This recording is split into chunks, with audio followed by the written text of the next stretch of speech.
Right, so I did this repair a few months ago, maybe 3 or 4 months ago, with my engine mount. It was all cracked and stuff, and I just used this polyurethane sealant and tried to fill it all up. And apart from this part at the bottom here breaking out, it held up alright. The first day that I went for a drive was perfect. I was completely fixed. Did drive a bit differently. Acceleration was definitely better with this polyurethane sealant. A lot of people use it for like race cars and stuff. So it was perfect for about 3 days of driving, and then after about 3 days it started to do the same kind of thing, but not as bad. It was still a lot better.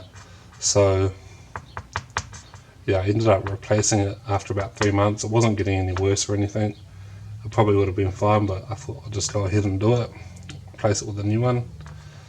And yeah, this is how it held up. This probably isn't the stiffest polyurethane sealant available, so the vibration and stuff wasn't too bad.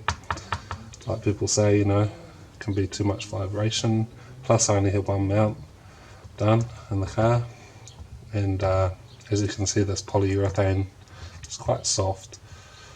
Probably could have let it cure for longer. I'm guessing what happened with the bottom part here is I probably didn't clean it well enough on the bottom, so something like that.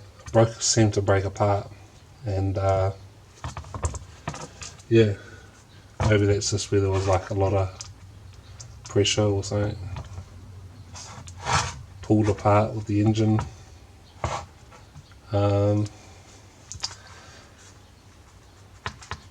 With like the engine, I guess these two bolts are bolted down to the cross member, and this bolt here, it might kind of pull apart. You could see where that will be, where it will pull apart. But yeah, just thought I'd do that review, and cheers for watching.